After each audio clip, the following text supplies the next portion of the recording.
It's the Redbird Reboot podcast. Are you ready to get rebooted, Cardinals fans?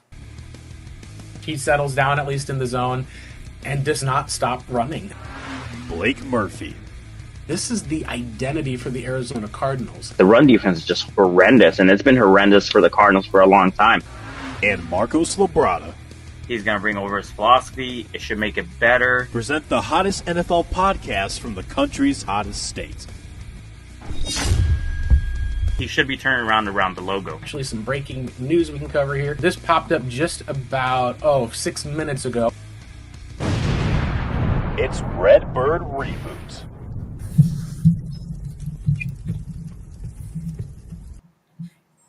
Hello, Arizona Cardinals fans. Welcome into the Redbird Reboot podcast. You've got me and Marcos are here. You've got Blake Murphy 7 and at Pancake Soul, all set to go for you with a rough game out there, Marcos. The Cardinals, we predicted were going to lose pretty handily, and it was not pretty at all with what the final score turned out to be. Cardinals essentially could not get a single stop. Rams scored on every single drive in the first half. They even scored 2 late touchdowns, on one off of Will Johnson, basically losing a little bit on a double move, and a second on a long touchdown run. Cardinals lose 45-17 to the Los Angeles Rams. Rams moved 10-3. Cardinals fall to 3-10. We're going to talk about it, take in some live questions as best as we can during the show, answer a couple of our own questions, do the best that we can. But before we get to that, how are you doing, Mr. Labrada? It seems like the best thing is Cardinals fans, we can all say we're not doing well right now. No, none of us are pretty much doing well. The only thing that anybody could even talk to or attest to here in the Valley is like the weather's good. I'm having a little bit of a ear infection, which is why my thing is up here. So hopefully I feel better, but it's not like what we saw this on Sunday and whatnot. This beatdown that we just received and whatnot is going to make anybody feel any better, where we have a lot of question marks about what's going on with this team. Yeah, there's a lot of questions that can go. Let's do a quick game recap, although there's not too much. The biggest thing was it started off looking really strong. Michael Wilson caught a 19-yard touchdown pass from Jacoby Brissett to begin the game. Rams were forced to settle for a field goal, and it seemed like it all just went away from there. After that, the Cardinals punted after a couple plays. Rams were able to retake the lead with a touchdown. And then the next couple of plays, Cardinals were able to tie the game up. So you're talking about with 7 minutes, 55 seconds left in the second quarter, the game is still tied. Defense gives up a touchdown. Cardinals go 3-and-out. Defense gives up a touchdown. Jacoby Brissett sneaks on I believe it was like a 3rd-and-1 play to give the Cardinals a chance after a decent kick return to get a field goal to be able to make it a 24-13 game. Field goal is missed. Rams come out of halftime, touchdown. Cardinals were able to force 2 Ram punts, but they had 2 punts themselves. They went 3-and-out, followed by another 3-and-out, followed by a poor interception, a pass that was thrown by Jacoby Brissett that led to a Rams touchdown just from, I believe it was the 22-yard line, an immediate deep pass to Puka Nacua over the head of, I believe it was the rookie Will Johnson. Cardinals still end up getting a late touchdown with, I believe that was Michael Wilson. He ended up with 140-plus yards and 2 touchdowns on the day. He just turns into prime Calvin Johnson, it seems like, whenever Marvin Harrison Jr. isn't out there, for better or for worse. Cardinals, at least, are just basically running the clock out at the end of the game then at that point. It's unfortunate, but it is something that, Marcos, when we can talk about a recap of the game, this is almost exactly how we saw this game going. The Rams are the number 1 team right now, the team to beat in the NFC. Cardinals are right now the team to be beat in the NFC. And turnovers aside, the Rams just completely ran over the Cardinals offense. We talked a little bit about through the season. Going up against this Rams team with Matthew Stafford, if you can't get pressure, it's going to be really difficult. Cardinals, I believe you did some film study, saw the Cardinals blitzed once. Stafford, as a veteran quarterback, is just so good against the blitz. He'll just do a quick hitter to Devontae Adams or a quick hit to Puka Nacua to be able to beat the blitz that way. So you've got to get pressure with 4, keep up good coverage. Cardinals did not keep good downfield coverage. He just carved them up underneath. It felt like it was a poorly designed game plan that needed to get pressure more, that needed to blitz more, that doesn't have guys that are really able to get after Matthew Stafford. You've got Walter Nolan is out. You didn't see as much from Calais Campbell this game. Josh Sweat, I believe, was able to get the 1 sack that was able to force a field goal. I believe it wasn't even a sack. It was a pass rush. Was there? He did have, I believe, at least another sack in the game. I'll have to. Actually, I believe there were 0 sacks in the game, unless I'm mistaken. I'll double check that for the Arizona defense. But We yeah, didn't get no, him on the ground. he didn't get him to the ground. You're right. That was one where he had the tackle on there, but didn't get him down to the ground. Matthew Stafford had all day in the pocket. Meanwhile, the Cardinals had 3 sacks that they gave up. It was a ragtag group because you were missing. Looks like because of his child likely being born, you're starting left guard in Evan Brown. He was out for the game, so you had a bunch of backups that were in there in the interior because Isaiah Adams went in there. John Gaines was actually one of the highest graded, if not the highest graded Cardinals PFF player going up against Braden Fisk. So that's something that was good to see. Michael Wilson, good to see. This is not a Cardinals team that was able to stop a juggernaut offense in the Rams. And that's, bodies aside, going to be concerning, Marcos, to a lot of people because this is a defensive head coach with a defensive team that trotted out what I think was a pretty poor game plan, and it's going to lead to a lot of people wondering, did the Cardinals give up late? People asked Jonathan Gannon, did the Cardinals, are they in the midst of a tanking process? All sorts of questions that are here to be with this team, and so far, not a lot of answers, Marcos. No, and as I'm watching right now, because of course I'm doing my film study when I'm doing the podcast, because I am who I am. I'm Marcos, and I get distracted. As I'm watching what's going on, the defense is just going on in base, and there's nothing that's happening. I've been calling this out for a couple of weeks now that there's like 4 basic tenures to this defense: heavy zone, a lot of off ball, with the occasional like, hey, put the guy at the line of scrimmage, cornerback, like most of the time not even jamming. If they do jam, I saw like Devontae Adams do what Devontae Adams does and just throws off the cornerback and gets a step on him, throws him out of phase. And that's the only instance where you see that. You see a lot of like, for instance, the one blitz that I covered and the one that I posted on Twitter. You saw Garrett Williams kind of come in and get baited by the dummy call. And after that dummy call was made, he went ahead and went forward with that call anyway after the motion, because once they picked it up, both the running back and the quarterback, Matthew Stafford, were just, all right, cool. He knew exactly where he was going to blitz. He knew to go up to the A gap, met him at the line of scrimmage. And I mean, Matthew Stafford, with somebody coming in as an extra man to pressure, if he has the time to be able to deliver that ball, and all he had to do was just get somebody at the boundary and whatnot, and that was it. When you make him that comfortable in the line of scrimmage, he tends to be able to dissect you. Now, not to say that the Panthers had like all this crazy pressure towards Matthew Stafford. He did at least feel a little bit more of that, but on the same type of blitz call by the Carolina Panthers to Matthew Stafford, you saw that the defensive back, which whether it was the slot cornerback, whatever, held patient, was making sure that there was any dummy calls, waited for after the motion. And once the motion cleared to the other side of the formation, which is usually when they're going to snap the ball, and I know that they do the whole like, for instance, the insert offense where they stop and they insert between a gap. I know they do that, but he just waited. He was patiently, once it cleared to the other side of the formation, Matthew Stafford snapped the ball. He took off. The guard had no idea, and the tackle had no idea he was coming. Got a clean blitz to the quarterback and whatnot, and that was a good design play. But that was also because of like discipline. Like, hey, don't show your hand, and if you're gonna show your hand, have the wherewithal to check out of that. But they don't have anybody that can do that. They don't have like a linebacker that's like, all right, like do the signals, whatever, like whatever that they do, and check out of it, and then like, let's not blitz. They saw us, they saw our hand, let's change it up. Nope, we don't have that. Yeah, it's just something where it feels like the Cardinals have a fastball, they have a sinker. Like you said, they don't have what is that kind of curveball or the other off-speed pitch, or the ability to mix things up with how they call their defense. Something that I think the way that you get around that is you have to be able to have good design. One of the things that the Panthers were able to do is they were able to force a turnover of Matthew Stafford with an interception in the previous game to take a lead.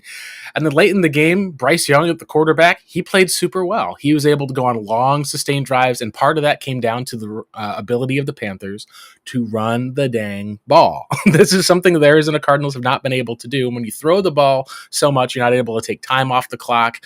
Cardinals had multiple times they went 3 and out, gave the ball right back to the Rams. Rams just were able to run the ball, averaged about 5.5 yards per play. I believe it was 9.1 yards per play in the first half alone, but 5.5 yards per run means essentially every 2 runs you're getting a first down. Cardinals need to be able, it comes down to in football ultimately, you got to be able to stop the run. You got to be able to run the ball. That's blocking, that's tackling, that's effort, and something we did not see from the Cardinals on Sunday. It seemed like they went in with the end results were already there ahead of time.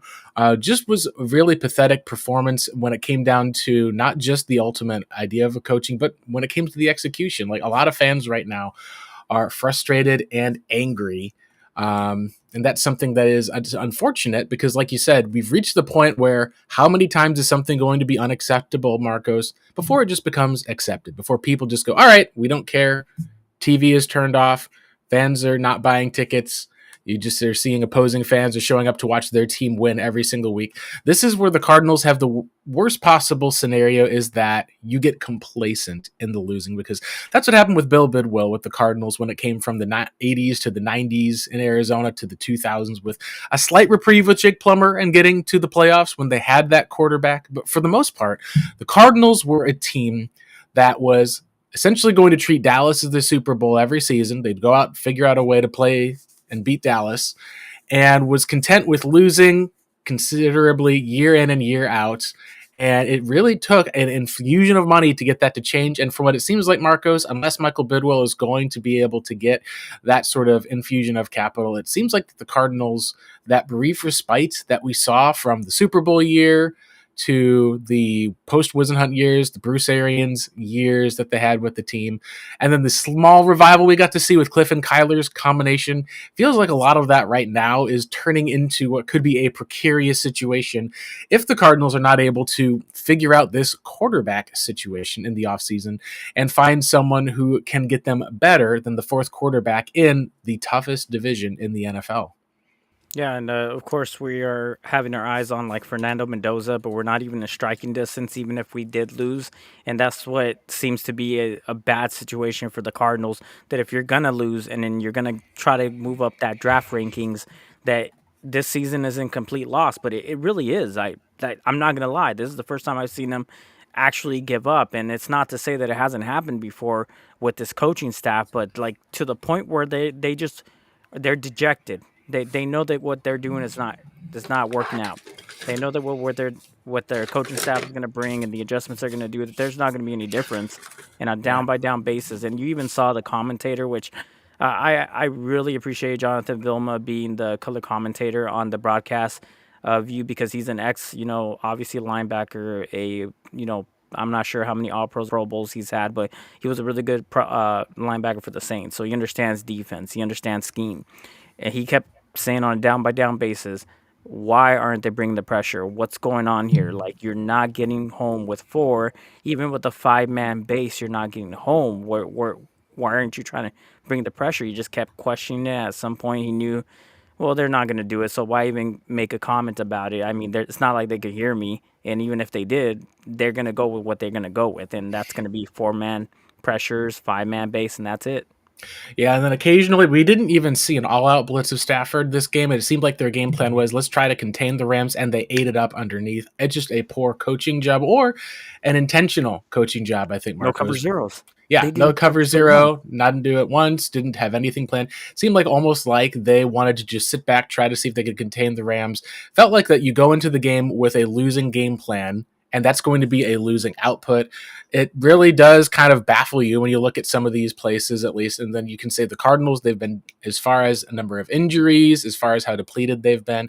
Sure, they've lost a lot of talent. There's depth guys that are playing there. But for the most part, we got to see at least that some of the players that started the season have not been there now. So a good example would be we saw Akeem Davis-Gaither. It seemed like he either was benched or got injured very early on because it was the Owen Papo show. He had a couple of times that there was some missed tackles in the run game, whether that was just trying a young player, seeing what he has, because you're probably going to move on from both Davis-Gaither and I think Papo for next season. You're going to have to bring in probably another starting linebacker in free agency to some degree.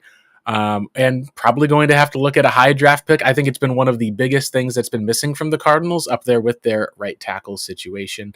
You're also going to be looking at least at probably just figuring out who your backup quarterback is going to be next year. If it's not going to be Jacoby Brissett, it's going to be a rookie of some sort. Or if you are trotting out Jacoby as the starter, you're going to be probably in one of those cases where you're going to be tanking for the 2027 draft, which is one of the things that we'll talk about here with today's show.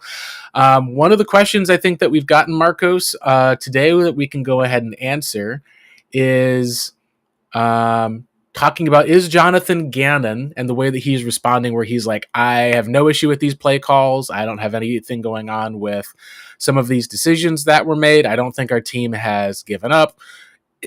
It seems like whatever sort of emotion he showed died once he got fined with the Amari DiMercato, with that fumble that happened. He basically just hit him on the sideline, showed emotion like, oh, great, this is something that's not acceptable, gets fined for it.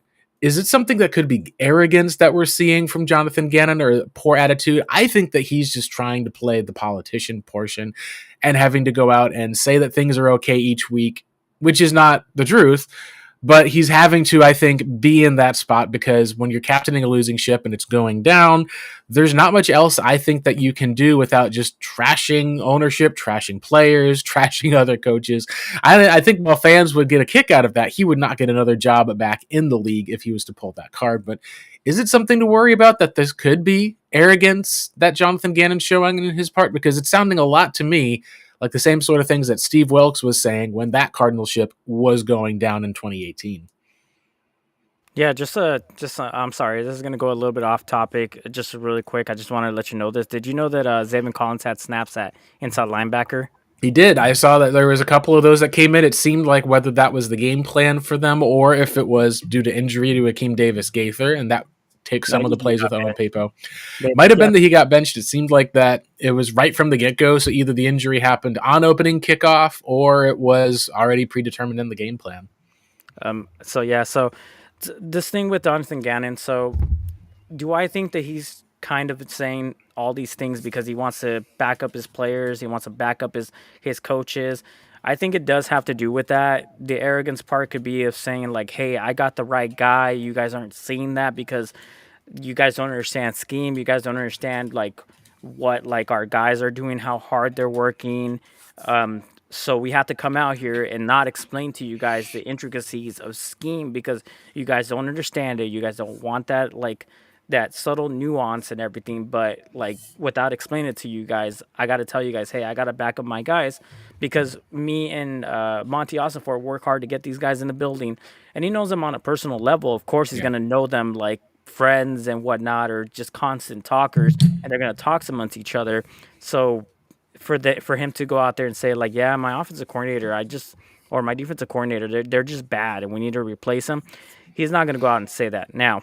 Right. With the answers he's giving, as you know, they're very like not giving up any type of information, not trying to throw shade or anything, but they're becoming so bland that the press and the fan base is just picking up on, hey, he's not going to answer the questions. He's just going to give a lame duck answer. Why do we even have these press conferences for? And I agree. So after, if it does happen, Jonathan Gannon goes on to another organization, I think there's going to be an NDA signed by everybody, but just pay attention to like the subtle like things that he'll say. He'll take jabs, or they'll probably take jabs by saying that the new team will say, yeah, I finally got into an organization that's giving me support. That's his way of saying like, yeah, the Cardinals, you know, they didn't give us any type of backup support. We were just out there to hang and dry. Yeah, out there hanging dry, at least. That's something that's unfortunate here. So, yeah, it's tough to be able to say. We got a shorter show for you today, so let's see if we can get to some of those questions, at least here for the most part. Got Silver Wolf in the chat saying, let's go. Appreciate that. We'll start off with that question. His favorite mock draft is the Rams trading up for Mendoza. Now, that's something that we have seen actually today. Pro Football Focus and had a mock draft that they dropped where they had, I believe it was number one overall pick. The Rams would trade both of their first round picks for Fernando Mendoza at the number one overall slot, trading back with the New York Giants, who currently have that selection. Let's take a look here. I'll go ahead and share my screen so that we can see for those of you who are there with that mock draft. Let's go ahead here and Get this guy shared for those of you who are there on our live stream. All right. My question next, if whenever you're done. Absolutely, yes. So let's go ahead here, and we've got number 1 pick overall. The Los Angeles Rams secure their future. He would sit behind Matthew Stafford for another year or two. They got a gift when they traded back with Atlanta. Now they'd have to part with at least 2, maybe 3 of their first-round picks. I could see that happening. Number 2, the Las Vegas Raiders, quarterback Dante Moore, Oregon. Number 3, Arvell Reese, who's not gotten the sack in a while, but he's not been really used as an edge rusher. I think we're getting a little bit of a Hassan Reddick at inside linebacker, not really playing as much to his strengths that you're having with Arvell Reese playing off ball some at Ohio State. You got the Cleveland Browns taking Jordan Tyson at receiver. I think that a receiver would be the pick if it's not for them taking that second pick from the Jaguars to try to trade up for a quarterback as well, or being able to select one. Jordan Tyson, I think, is not going to be here in the first round anymore because of those medicals. You've got the 5th round pick. You've got Ruben Bain, who I think would be the guy who, if not for Mendoza, would have been a top Heisman guy this year. Saints are a question mark as far as could they take a quarterback as well. Tyler Shuck has played so well the last couple of games. They were able to win against, I believe it was the Falcons this last week? I believe they were able to win and actually now equal to the Arizona Cardinals when it comes to number of wins. They sit at 3-10, 3-9 or 3-10 on the season. You then have Cassius Howell, edge rusher from Texas A&M, Mekhi Lemon, the wide receiver at USC, and the first offensive tackle off the board, Francis Mauigoa from Miami, which would make a lot of sense. And then you're going to have a very talented couple of players in Carnell Tate, Peter Woods, and Caleb Downs being there. But of course, the Rams being the ones who would steal the show with them being the top pick. And that would be worst case scenario, I think, Marcos, for Arizona Cardinals fans, because you would want to be able to see the Arizona Cardinals get their quarterback when they need one, not give the Rams a quarterback when they clearly don't need one and could get one for the future. But things are how they are as far as it plays out. The Rams, I think, took advantage of that trade from the Falcons to put themselves in position to add more talent to their roster.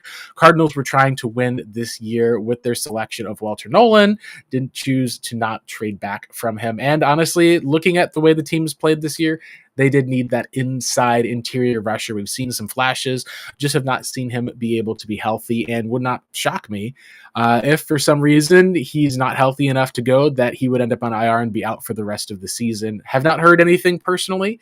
It might be he'll just be back next week against the Texans for all we know, but the Cardinals, of course, are very quiet when it comes to that. Yeah, absolutely. So I really don't want that to be the scenario where the Los Angeles Rams just like move up to the number 1 overall pick. And if they even have that firepower, I would ask that question about the Cardinals if they're able to be able to move up, because Fernando Mendoza he's the number 1 guy. There's no questioning that. He has the intangibles that we look for. You saw that little bit of like that speech after the win and whatnot against Ohio State, who was supposed to be superb to the Indiana, I think it's the Hoosiers, right, that he plays for. And that would be worst case scenario for the Cardinals, because if he can sit on the bench behind Matthew Stafford, be able to have Sean McVay as his coach and give him some time to be able to like season himself and whatnot, that's going to be another situation where, you know, you have a big prototypical type of quarterback in that system that's going to be under center. He doesn't have to go under center right away because he's going to have this ability to learn. He's got tighter hash marks, so he's going to learn how to be able to throw between the hash marks, between the numbers, how they operate, turn his head on play action fakes. So he's going to be in situations where he's going to give him some time to be able to like develop and whatnot. So he would probably develop into like the next, you know, type big top 5 quarterback. Whereas with the Cardinals, if we draft them, we don't even know how we're even going to handle him. So we definitely don't want to give him that. We don't want to give him that in our own division. No, I think that's something that the Cardinals, a lot of fans are starting to say what they really want the Cardinals to be able to do is to just trade up, even if it costs them multiple first. My question has always been, well, if you give up a 2027 first round pick, you think of the Carolina Panthers that year, who gave up their first round pick, moved up to get Bryce Young, and turned out to be the worst roster in the NFL, despite everything, blew it up after a year. The Caleb Williams pick ended up going to the Chicago Bears ultimately. Let's go ahead here and go through another couple of questions. We've got a payout time from the Rams saying, not here to troll, wanted to stay wishing you all the best. Tough stuff to get decided. One of the most interesting teams. That is correct, because as we're taking a look right now, we'll break down a little bit of the draft order as we end our show to take a look at the question, at least of where the Cardinals could finish based off of schedules and all of that.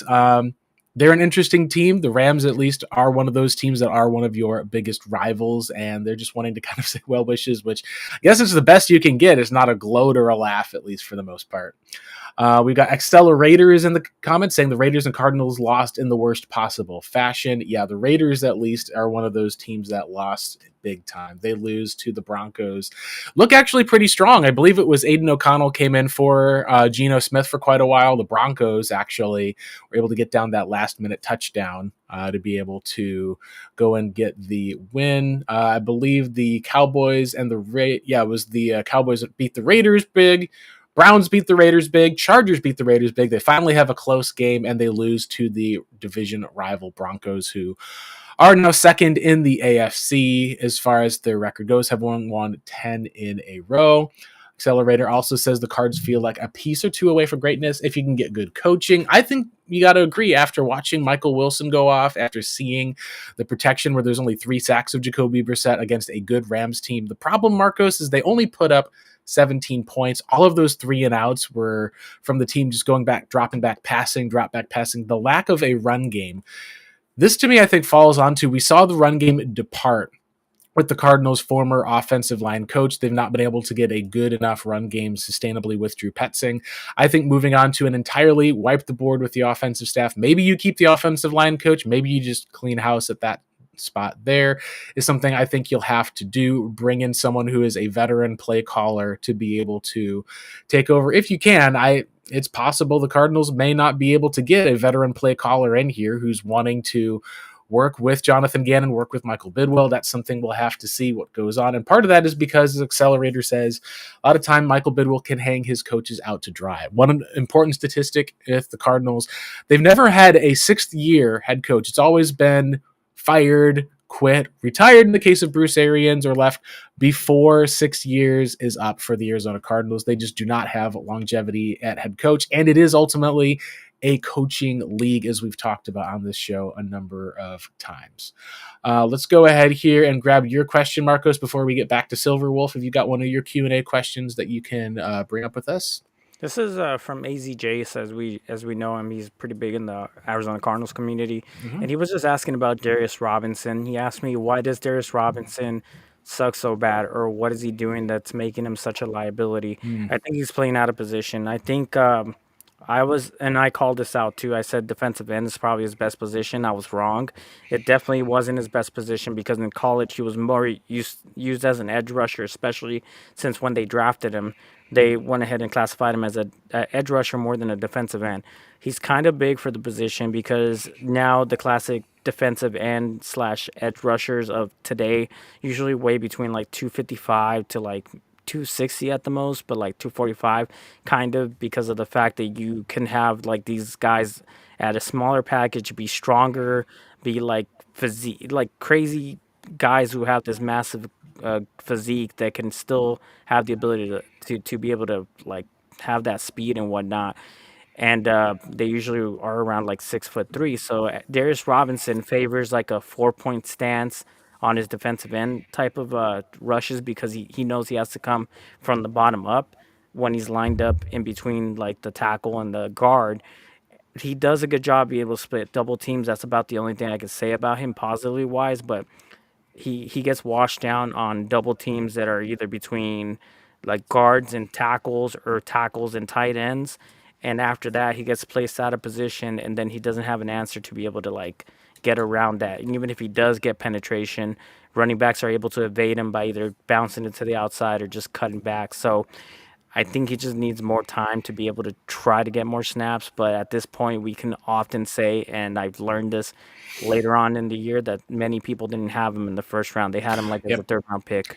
And a lot of that is he's a tweener. He was a guy that had a lot of times he'd hold up as the edge rusher in a pass rush situation, shift onto the interior, but he wasn't a prototypical interior edge rusher or a prototypical edge who can get around and be able to bend the edge. In a college 4-3 scheme, that's something that plays out pretty well, but in the NFL, I think that you're seeing guys are getting faster, lighter, more explosive. He's ranked right now out of the defensive lineman group. He's 138 out of 138, the worst rated. I think it's at a spot where I'm okay with saying you get one more year before you basically get to be called a complete and total bust. We saw it takes time for a lot of prospects. That's why I think you don't go to that spot too early. We saw Hassan Reddick. It took 3 years before he got to his spot. We saw it took a little while before Zaven Collins got to his spot. We see some guys end up busting out and just never live up to the billing that they've had of being a first-round pick. That was one of those picks that I felt like should have gone into the second round, would have rather taken a prototypical interior disruptor like Johnny Newton, who has not really been healthy enough to be a huge difference maker and is on one of the worst teams in or worst defenses, I should say, in the NFL in the Washington Commanders. And that's one of the areas that you sometimes can say those injuries, just things have not been considerably right for him. I'm curious as to if a new defensive coordinator could put him into a better role, because we've seen with Nick Rallis is trying to just replicate the Jonathan Gannon defense, taking someone new who's called plays before, having their own spin on the defense, who can fit in and maybe has had more experience adjusting guys, being able to run a little bit maybe more of that 4-3 style where you've got 4 down defensive linemen and not having to worry about having, the 4 linebackers on the field, putting Josh Sweat in that linebacker role. That would be interesting to find out and see. Everyone's going to play these hybrid fronts, but I would love to be able to see a little bit of a difference to see if that could jumpstart him. Otherwise, Marcos, I'd probably look at him as one of those trade candidates, see if he can get another start with another team, get back, like maybe you get back a 4th round pick for him and be able to use that pick to try to replenish some of the other talent that we're seeing from some of these draft picks on your team. Other times, players end up getting cut outright. I don't think that he's going to get cut as far as the body of the prototype, but it is one of those places where he's going to lose some snaps, I think, to LJ Collier potentially, who's coming off, and he's going to lose even more snaps if we do end up seeing Cardinals 1st round pick Walter Nolan come back at all for the most part. Let's go ahead and go to another question, at least over here, which is going to be, will Michael Bidwill sell the Cardinals? And the answer, I think, behind all of this, at least, Marcos, is we got to be able to just say that right now there's no movement or anything that we can see that would indicate this. What I've said with Michael is up until this point, we've always seen him make the right choice. It's just been sometimes the choice that he would make is a little too extreme. And other times the choice that he would make would be, let's just say, the right choice a bit too late in the process, or wrong. So a good example, people would say, well, what about the Cliff Kime deals that he received and gave out those years? Issue I always had with those deals was the amount of time. Cliff was on the final year of his deal, having gotten to the playoffs. Steve Kime was in the last year of his deal. They had gotten the Cardinals to the playoffs. Kyler Murray was looking to get paid. There was no issues I had with extending. The issue, of course, was the amount of years, but we've seen Michael Bidwill moved on from Cliff Kingsbury when he had to. Michael Bidwill moved on from Steve Wilkes when he had to. We saw at least a lot of times where people were moving on from some of the, I think, other guys like Ken Wisenhunt being able to make the move and moving on from Josh Rosen.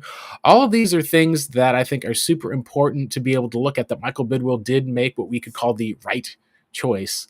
However, this is one of those first times where the obvious choice to me seems to be there's a lot of craziness going on with Jonathan Gannon. Can you get a better coach in here than Jonathan Gannon? Because if you can do that, clear an immediate upgrade, you should make that the move. If you cannot, and you're in a spot where Jonathan Gannon is willingly trying to put the Cardinals in a draft position, then you probably should be looking at that. So as far as it comes to decision-making, I'm not a person who's had Michael's back, but I can say I understand and can agree. It's not that I feel like that he has been this person who is continually burying the Cardinals and making them worse in terms of those decisions.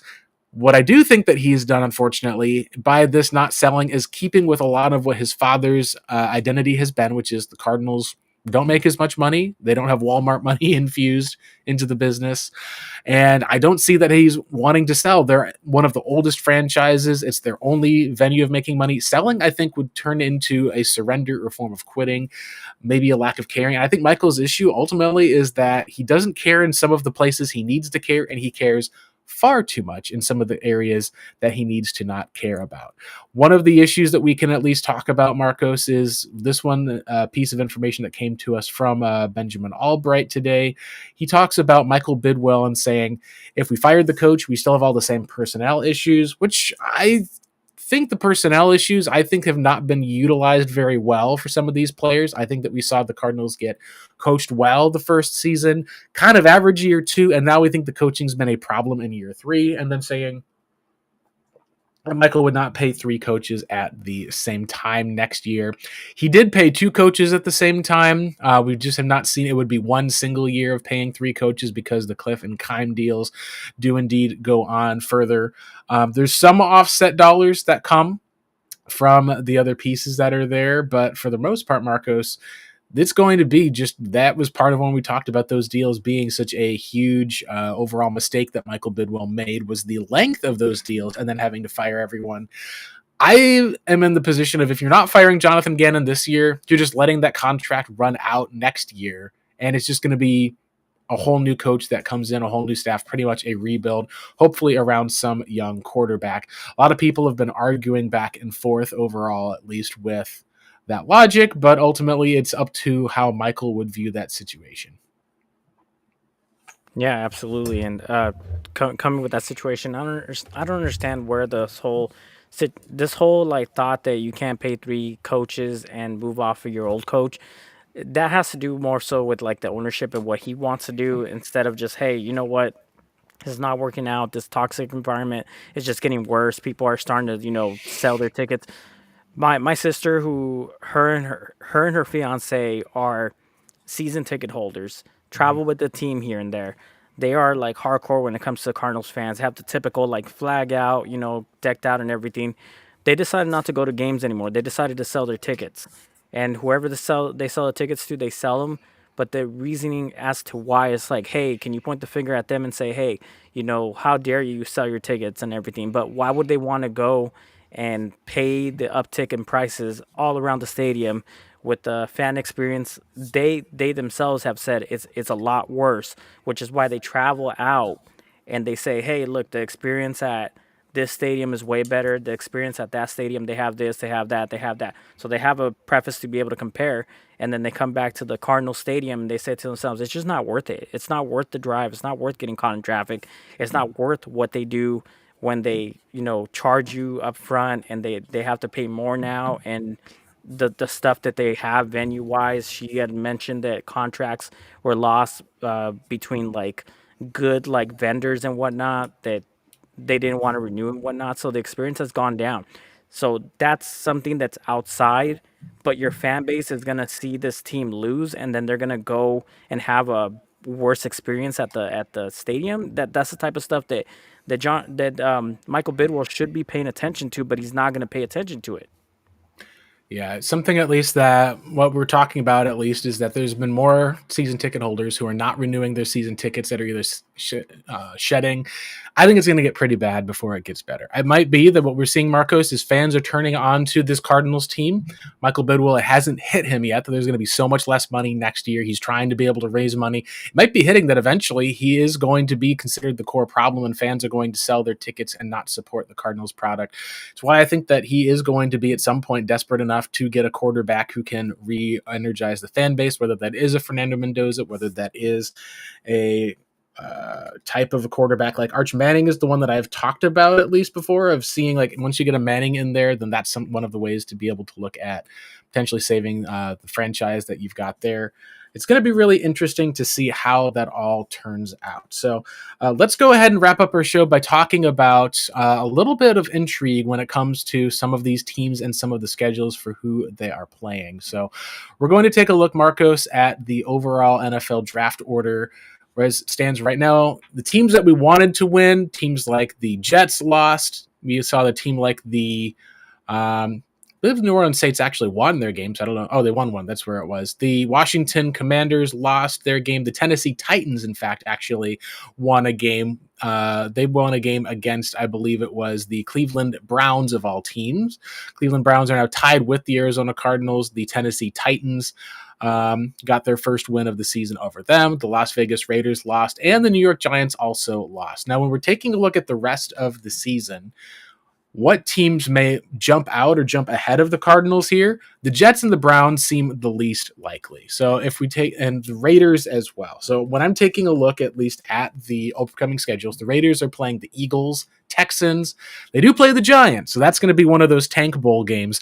And then they play the Chiefs, who the Chiefs are extremely beat up. That's something that will be interesting to see if that ends up being a game that they can kind of win off. But I've only got the Raiders winning 0 games, maybe 1 game left throughout the rest of this season, Marcos. The Giants have the current number 1 pick. I think that they could win between 1 or 2 games. They play the Commanders. They also play the Raiders, as we said.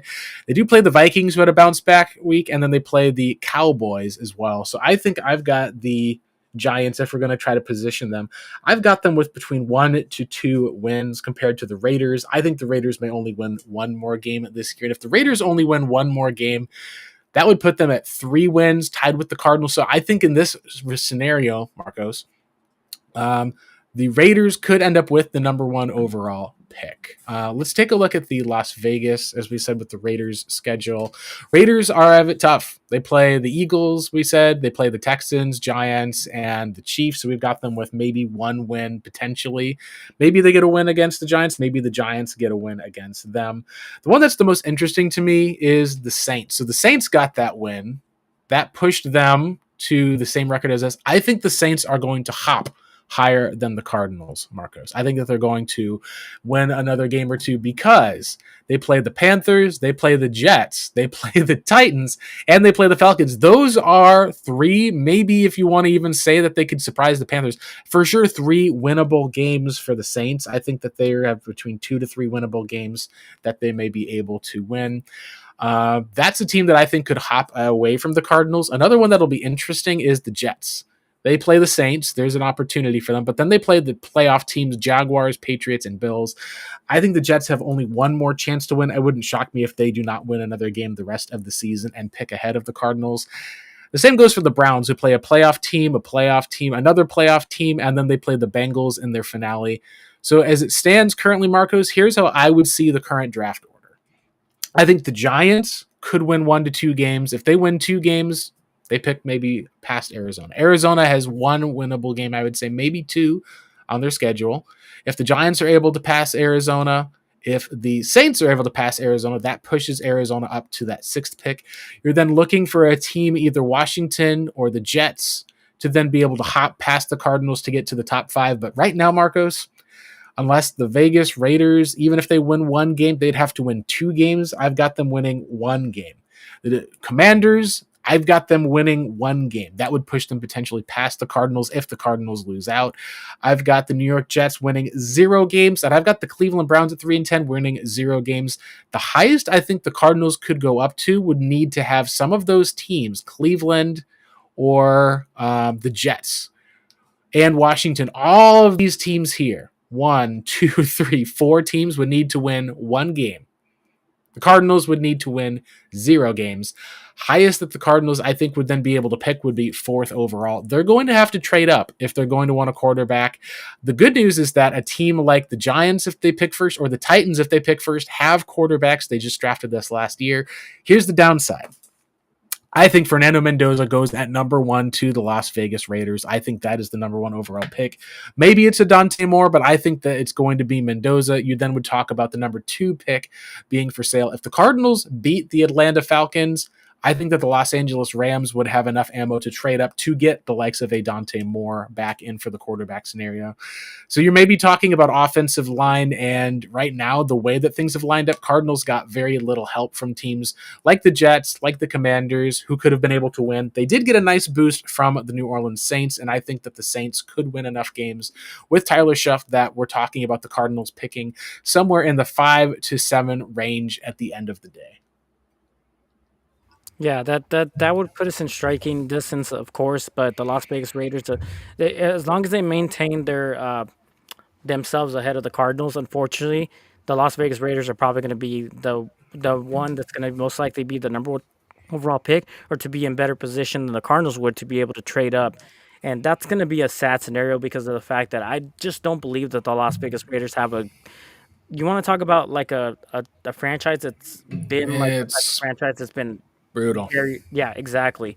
And they don't have a future going forward. They don't have any plans of anything going forward. They would get a quarterback, and the quarterback would probably just not develop and whatnot because they have It missed. might be the Kyler Murray story all over again, which would be unfortunate, but that's something that we've seen happen time and time again in the NFL. Yeah, absolutely. And it's just that's just sad when it comes to like the dysfunctionality that's going on between two teams. And I feel really bad for Accelerator because I'm here down talking the Raiders as well, but it's not the same. I'm doing it for both the Cardinals and the Raiders, and he's a fan of both franchises, unfortunately. So yeah, it's not looking good if the Raiders are ahead of the Cardinals. No, it's not looking good, at least. Well, that's going to basically keep it and wrap it up here for our show today. We've answered all of your questions. We got some appreciation there from Silver Wolf saying, hope you and your families have an awesome Christmas. We're not done yet. The games are still going on. We'll have more shows back and ready before Christmas. So thank you guys so much for tuning in. Marcos, if you want to shoot out where we can find your clips and your other content online as well as the podcast. Well, you can find it at Pancake Soul. I put the actual handle the right way so that you guys can find it on Twitter. There we You guys go. can check out the clips. You guys can send me a message. Of course, we're on the TCR umbrella, the Cardinal Rule. You'll find our live streams there. And make sure you're following us at Redbird Reboot. I'm at Blake Murphy 7 for Marco. So long, Cardinals fans. It's been tough. There's 4 more games left. We'll be here to support with you, be that crying shoulder for you guys the rest of this season long as we get closer and closer to figuring out where the Cardinals will ultimately pick in the draft and what their future holds. Thanks again for tuning in, everyone, and so long and go Cards. See you guys. And we'll see you back later this week.